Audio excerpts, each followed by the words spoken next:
Good evening, everybody. And just want to raise a glass to fallen comrades, because of course that's what today's about, or that's what today's meant to be about. I'm going to play you a video, and a lot of you will have seen this video already, but I just want to play it in the live feed. Again, the way the police are behaving in England, it doesn't seem to be happening in Northern Ireland. I don't know what's going on in Scotland either. But the way the police are behaving in England in recent months, hi Julie, it just beggars belief that they are attacking people who are libertarian, freedom-loving patriots. Basically, that's what they're doing. They've been doing this for months. Hi, White King, Bolton Wanderer, how you doing? Yes, Bolton Wanderer, it is a sad day. It's a very, very sad day. I'm just going to interact on this live stream tonight, so just keep putting your comments and your questions in there, and I'll keep an eye on the right-hand column. For lots of reasons, today has been an extremely difficult day. But I think one of the biggest reasons, and we talk a lot in our movement about Ben's been arrested. Wow, says it all, really, doesn't it? We talk a lot in this movement about PTSD and about veterans suffering from PTSD, and quite rightly so. It's a big, big problem. But Remembrance Sunday is not just a day for the nation to remember, and that's primarily what it is. It's a great day for the nation to remember what veterans have suffered, to remember the fallen, for veterans to come together and remember the fallen. But it's also a real social gathering for the veteran community throughout the United Kingdom. Many friends of mine that aren't veterans go to the cenotaph on Remembrance Sunday. And of course, how could we forget, especially living here in Northern Ireland, how could we forget that Remembrance Sunday was targeted many, many years ago? An actual Remembrance Sunday service and parade was targeted by a dastardly and evil provisional IRA in Enniskillen, and many people were killed and injured on that day, including veterans, soldiers, nurses. It was a horrendous day. And until this Remembrance Sunday today, I don't think there's been a worse day, a worse Remembrance Sunday than what happened on Enniskillen. And obviously what's happened today isn't as bad as that. However, the banning, and that's what it is, the banning of Remembrance Sunday by the Metropolitan elite. And I count Boris Johnson as part of the Metropolitan elite. And we saw them all there today. We saw all the people at the cenotaph today who weren't worthy to be there, where the veterans who put their life on the line for the past 50, 60 years, because most of them older than 50, 60 wouldn't be able to get there anyway. Those men and those women were blocked by the Metropolitan Police and stopped from getting to the cenotaph. And I had friends there.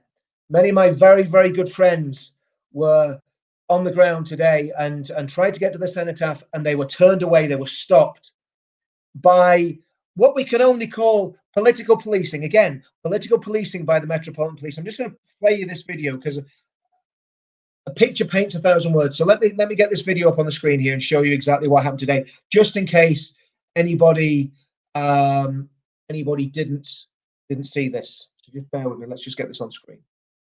By the way, just like and share this video. Let's get some viewers on this.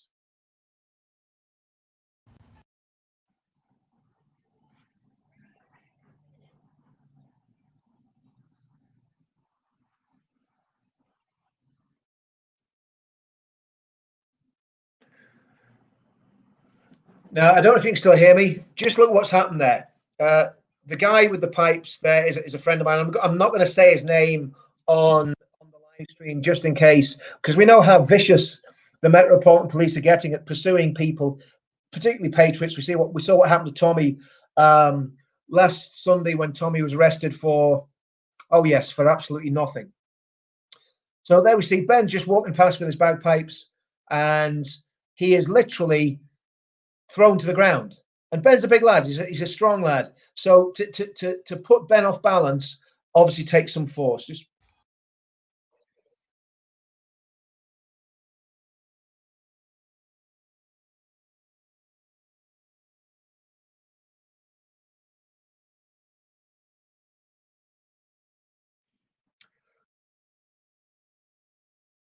So you basically get the picture there.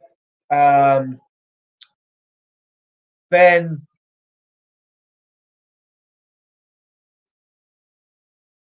you get the picture. The piper was assaulted and was basically assaulted for absolutely nothing. He was playing the bagpipes on Remembrance Day. Since when was that a criminal offence? And I want to think about something. Was that you next to him on the stream? I hate it here.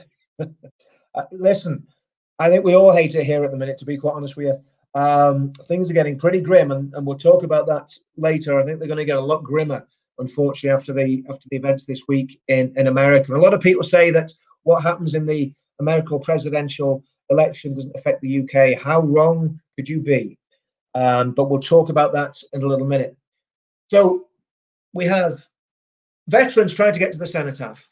One of them is violently assaulted. I've been told now that he's also been arrested. I don't know if that's true or not. So veterans are blocked from getting to the cenotaph. The middle of the summer, now, as far as I know, the virus was exactly the same in the middle of the summer as it is now, unless it's suddenly mutated to only attack veterans. So we've got to keep our veterans very safe from this dastardly virus. In the middle of the summer, what do we have at the cenotaph? We had feral thugs setting fire to Union Jacks, desecrating the cenotaph, writing on the cenotaph. What did the Metropolitan Police do? What did you do, boys in blue? What did you do? PCPCs? You got down on one knee at the cenotaph. That's what you did. To thugs and communists and subversives who want to overthrow the state. And incidentally, Mr. Police Officer, who want to put you out of a job. And I just want to remind every single police officer that happens to watch this feed, and we know that you watch these feeds. We know your little intelligence cells in the Met watch these video feeds. I want to remind you what veterans did for 30 years in Northern Ireland. You see, the police in Northern Ireland are part of the British police force, aren't they? When there was the big G7 or whatever it was meeting in Northern Ireland, police officers came over from England to actually patrol the streets of Northern Ireland. So it's one police force. So for 30 years, British soldiers, like the piper there, the veteran, he's a friend of mine. He served in Northern Ireland. British soldiers came to Northern Ireland. And what did they come to Northern Ireland to do? They came to Northern Ireland to support the Royal Ulster Constabulary. That was part of the mission statement. They came to support the police force. That's you lot that are pushing them over now, that are getting down on one knee to communist thugs that want to defund you. The police in the UK really need to wake up and realise what side of the fight they're on. Because the reality is that when push comes to shove, and when things get too tough for the police, because the police don't like people shooting at them and throwing bombs at them, when things get really tough for the police, who do they call on? They call on the military. They call for military support. And yet, we have seen in the last 2 years, and I've been there when it's happened, the last 2 years, police officers drawing their batons and beating veterans, police officers confronting veterans, police officers stopping veterans walking down roads. And of course, the very same police officers that the British soldiers came to protect in Northern Ireland, retired on superannuated salaries, start pursuing those veterans through the courts with malicious prosecutions on behalf of Sinn Féin and the IRA. What a twisted world we are living in. And the excuse now is this disease. Now, by the way, I believe that COVID's real, because I had something very, very similar to COVID in March, and I was laid up for about 3 or 4 weeks, wiped out. So I believe it's real. I believe it's a real virus, and I believe it's dangerous. But as I said then, and I'm saying it now, there shouldn't be a lockdown. The lockdown is wrecking the economy. It is wrecking our freedoms. And we've been saying this for months. Now, I'm not into the tinfoil hat brigade. You all know that. I'm not into the conspiracy theories. But I believe what's happened is that opportunists in the establishment are using this virus, which I believe was deliberately leaked by China, which I believe was manufactured in a weapons lab in Wuhan province in China, and then leaked and pushed upon the whole planet by the Chinese. And I believe the establishment, the deep state, the far left have used this crisis to imprison people. And that's what's happening. If you are told that you can't leave your home except for exercise, you are under house arrest. Boris Johnson, shame on you. You had a little bit of a cough and a splutter last year, or the beginning of the year. Fair enough, a lot of us did. But since when did that make you an authoritarian and allow you to lock everybody up in their homes and bowing to pressure? When we said it before, bowing to pressure from absolute morons like Piers Morgan, who's panicking every time somebody over 75 dies. Piers Morgan blames it on Boris Johnson and on his policies about COVID. Well, I'm sorry, it is totally unacceptable to ban veterans from getting to the cenotaph on Remembrance Sunday. 2 or 3 weeks ago, what's changed in the virus? 2 or 3 weeks ago, thousands of Shia Muslims marched around London, chanting, not social distancing. Okay, they were wearing masks, but that was all the women because they wear masks all the time anyway. Please don't incite hatred above my pay grade that knows how to change the system. We do this right for the next generation, or what will the future? Sorry, I don't really understand who's inciting hatred. I don't know. I don't really understand that comment. Evening, Rotherham Vanman. Rotherham Vanman. Oh, very good. Rotherham Vanman. Hi, Stefan Lyon. How are you? So, veterans have been banned from going to the cenotaph. Scandalous decision. Sadiq Khan gets to go to the cenotaph. A man who, let's be honest, is not exactly the most popular person within the armed services. Tony Blair, who many people believe is a war criminal, was there smiling and smirking with his co-conspirator, John Major, the two men that want to undermine Brexit more than anybody else, probably in the planet. Two men that I count to be traitors. They were there. Could the veterans get there? Now, you had the select few veterans that were handpicked that aren't going to cause any problems for the establishment. They were there, of course. But your normal run-of-the-mill veteran who served his country, loves his country, and is patriotic, was he there? Not a chance. Not a chance. The National Front wasn't banned either. I'm not sure what that means. I've seen another comment saying that the National Front laid a wreath at the cenotaph. If that's true, that's an absolute scandal. That a fascist party that stands against everything that we believe in was allowed to get to the cenotaph. If that's true, I don't know if it is true, but if it is true, that's an absolute scandal.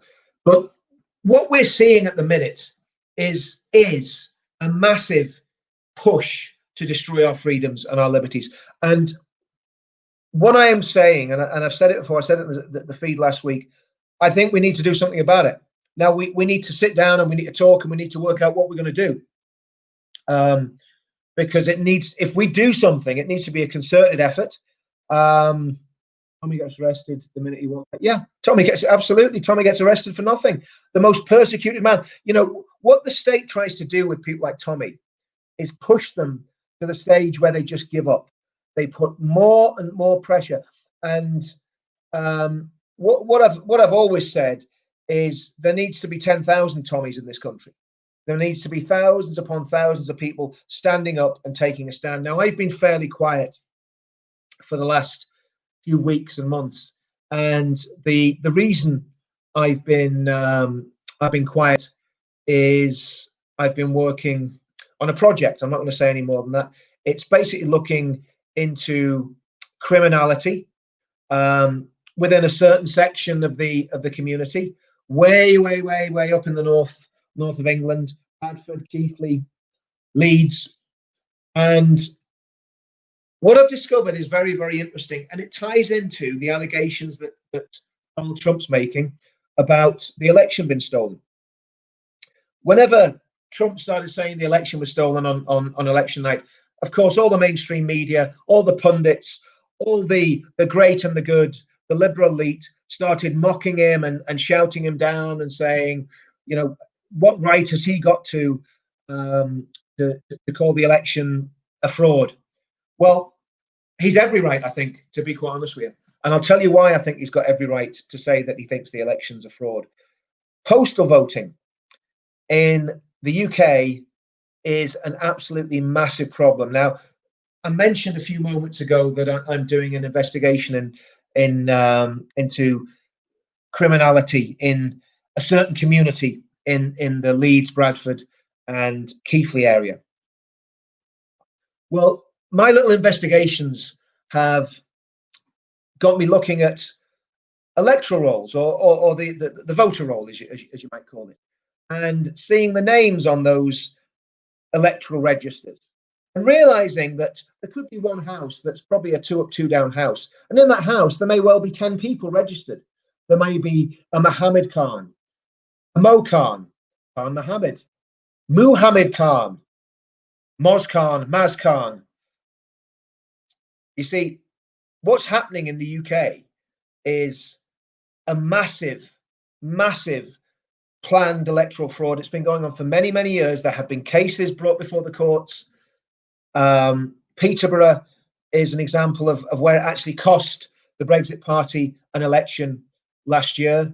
There was the case of the fake leader of the Labour Party in Tower Hamlets, I forget the man's name, who was engaged in massive electoral fraud. And I believe, just from what I've found looking into criminality in those areas, from that community, and we're talking about heroin dealing and other things, I believe that there's clear evidence that there's massive voter fraud going on in this country.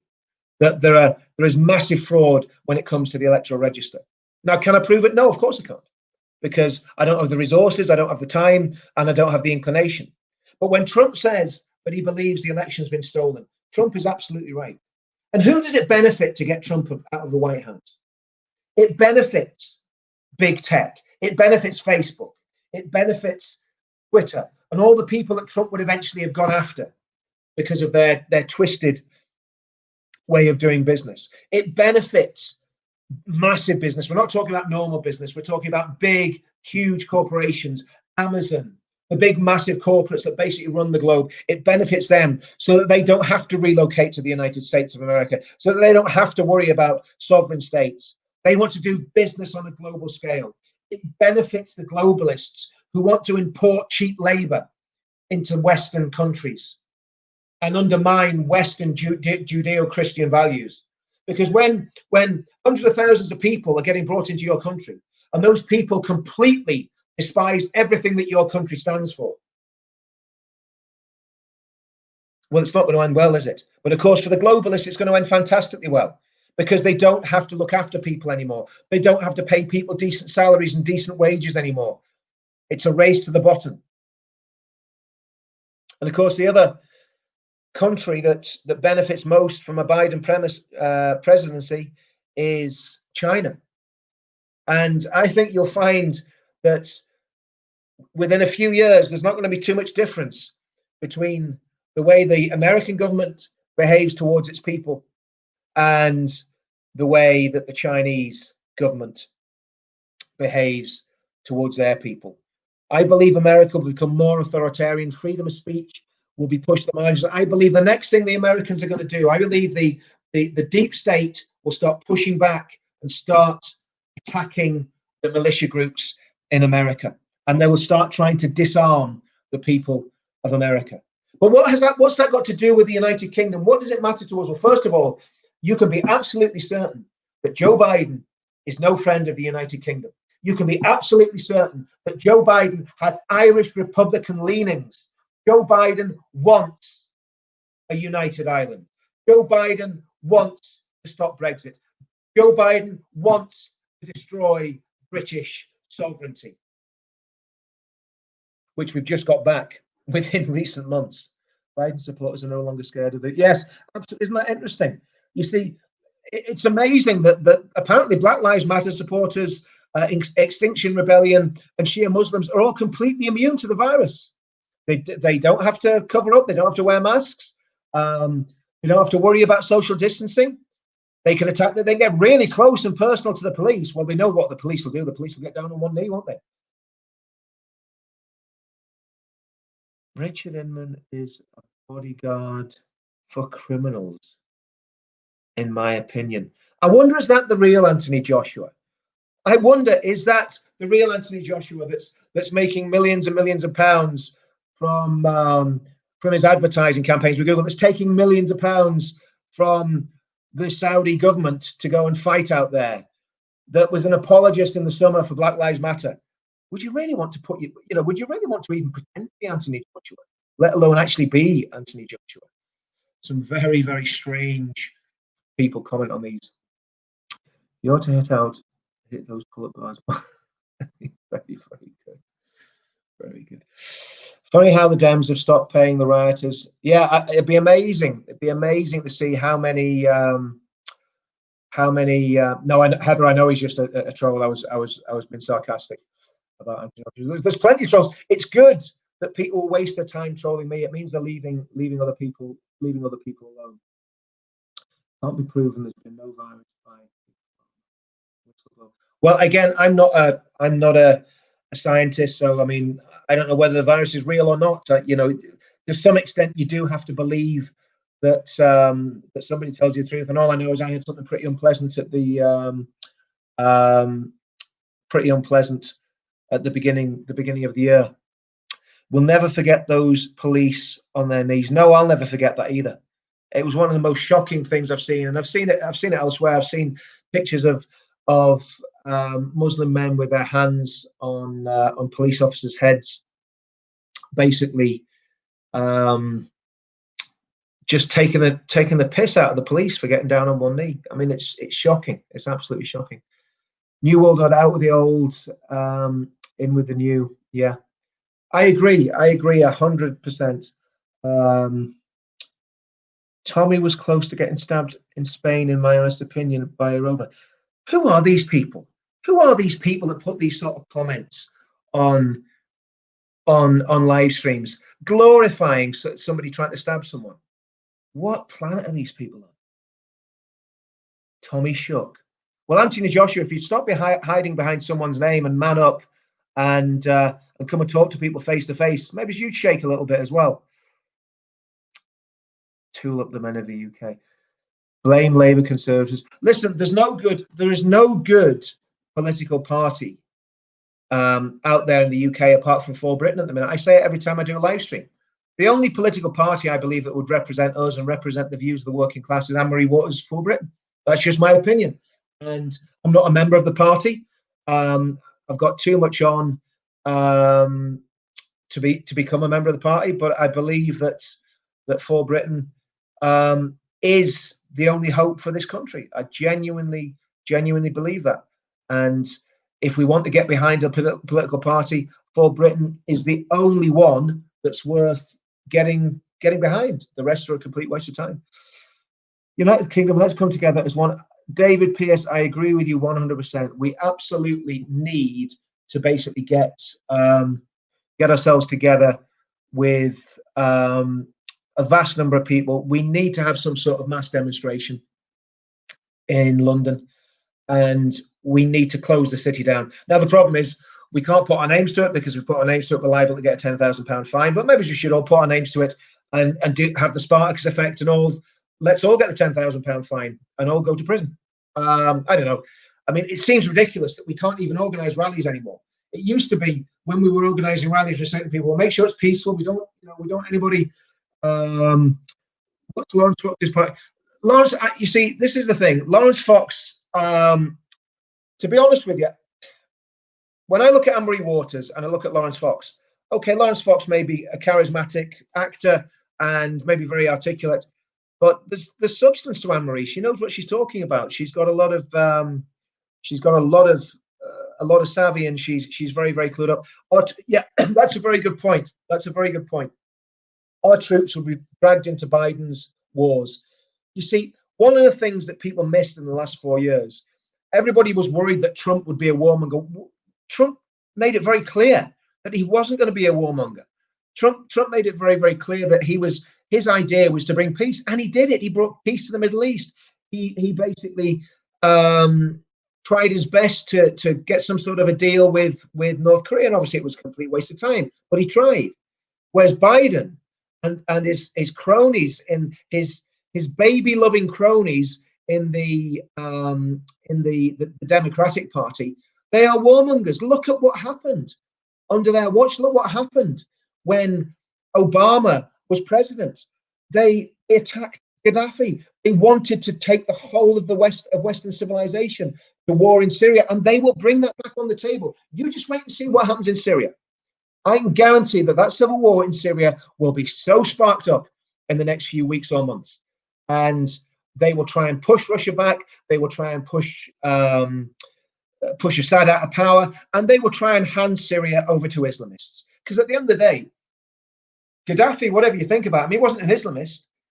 Assad, whatever you think about him, he wasn't an Islamist. But the people that the West were backing to depose Assad and to murder Gaddafi, which they did, they were Islamists. They were ISIS, and they morphed into ISIS under Obama's watch, under David Cameron's watch. And there'll be more of the same. And what will the British do? We'll run cap in hand after the Americans because we want to get a little trade deal off them, and we'll do exactly what Sleepy Joe wants us to do. We'll follow in Sleepy Joe's footsteps. Well, do you know something? I hope you're right. I hope Trump does remain president, because if Biden gets control of the states with the far leftists that are sitting next to him, it's going to be a very, very dangerous time for the world, because the reality is Trump was pushing back. Now, I've criticized Trump, and I'm actually not one of these Trump fanatics. I've been critical of the way Trump's behaved on a number of occasions.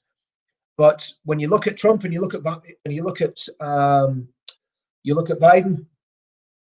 there's no comparison. There's no comparison. Turkish currency collapse might be the start of the crash. Well, indeed. I mean,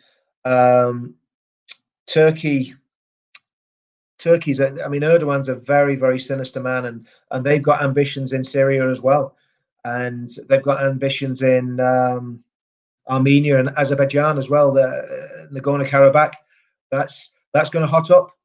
That's going to become a very, very hot war, and you can absolutely, what side Biden's going to take in that war. He's going to be on the side of the Turkish. He's going to be side of the Islamists in Azerbaijan. People are scared to be cancelled from their jobs. Otherwise, we would all be a Tommy. You know something, Julie? I'll be honest with you.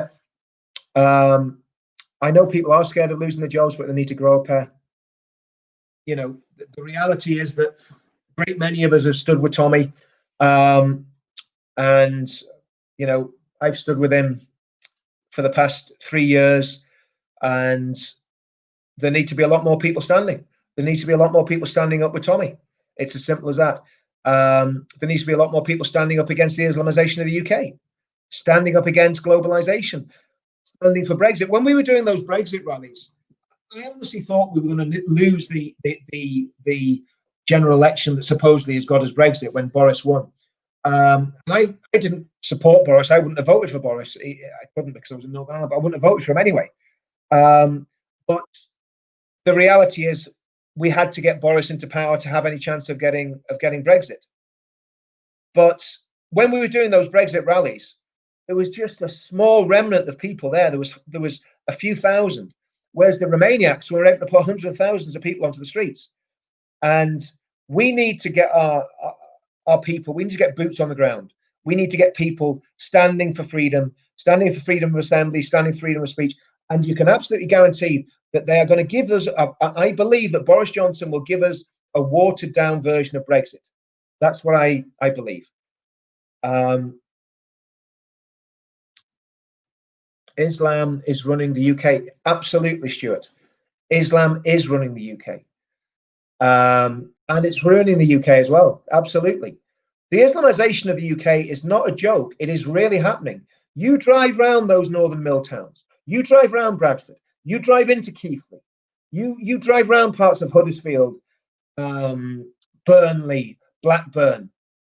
Islamization is real, and it's frightening. And sadly, a lot of people think there's a moderate Islam and there's an extremist Islam. What we've got in the UK is basically about 80% at least extremist. That's a reality.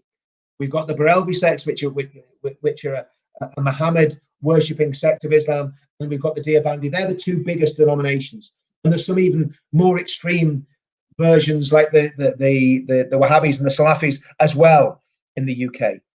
So we have a huge problem in this country. If you live in big cities, if you live in big cities, you don't even need to live in big cities. You just drive through big cities, you'll see it. Poor Armenia, absolutely. The Muslim Brotherhood, Muslim Brotherhood. Nobody really talks about the Muslim Brotherhood anymore. The Muslim Brotherhood are a hugely well-funded organization that are still working despite, I'm not sure whether it was Qatar or no, Qatar supported the Muslim Brotherhood. The Saudis turned against them. But the Muslim Brotherhood has a big plan, and it's a long plan, and that plan is to overthrow Western democracy using soft power. And of course, then you've got the jihadists that are trying to use so-called hard power terrorism. The jihadists aren't a threat to Western civilization. They are very unpleasant and they do vile and disgusting things, but they're not a threat to Western civilization. The threat to Western civilization is demographics, is mass Muslim immigration and a massive Muslim birth rate. That is what will make Western civilization fall. And I want to tell you something. You just go to those northern towns and you see who's running the criminal gangs. You see who's peddling the heroin. You see who's living by a totally different set of rules in Bradford, in Keighley, in Huddersfield. And you will get the picture and you will understand exactly what's going on. Yes, Western men stopped having children.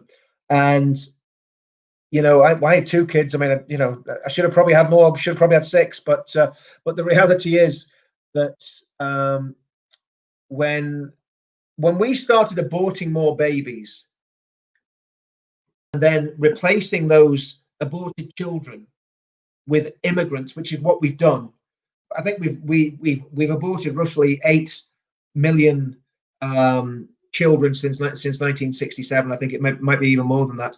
And we've imported about 8 or 9 million people, a lot of them Muslim. Now, what does that mean for the future of the United Kingdom? Very, very sad. That's the thing, Jason. You know, a lot of people can't afford to have lots of children, and unless, of course, you're willing to work the system which these criminal gangs and these criminal networks will do. They will work the system. They will work the benefit system. And when you look at how corrupt a lot of immigration lawyers are, you look at the amount of money that immigration lawyers are making. You look at these criminal networks of people trafficking. You look at the amount of illegal immigrants who are actually living and working in the UK. Then you start seeing that we have a really massive problem. And of course, one of the problems with demographics is demographics affects democracy. The more people that you've got from a certain background that vote in a certain way, democracy becomes completely undermined. See, democracy only works in settled civilizations. Democracy doesn't work when your state and your civilization is completely unsettled. So what am I saying tonight? First of all, we need our freedoms and our liberties back. Secondly, we need to pray that by some miracle, Biden does not become president of the United States. And finally, we need to get a political party into power that will take immigration seriously and will shut the doors to Muslim immigration. Muslim immigration into this country is a threat to our national security. It's as simple as that. It's not migrants. It's not people coming from, I don't know, Hong Kong or Nepal or Hindus from India or Christians from Nigeria. They're not a threat to our national security. Tell you who's a threat to our national security. Far left communists, socialists. and bringing en masse into our country people who believe things that are completely contrary to everything that we believe. And I don't need to say any more on that. So what do? We need to have a demonstration soon. I'm not going to call the date on it because I don't want to get a £10,000 fine dropping through my door. But I think we need to seriously think about having a mass demonstration, and we need to take to the streets. And it needs to be big. We need to have tens, hundreds of thousands of people on the streets protesting about freedom and liberty that's been taken by this increasingly totalitarian state that we live in. And if you ever get a vote in London again, make sure that you get rid of that wicked and evil man, Sadiq Khan. I will just leave you with this this grim video once more, just showing what happened to our friend. Bear with me 2 seconds.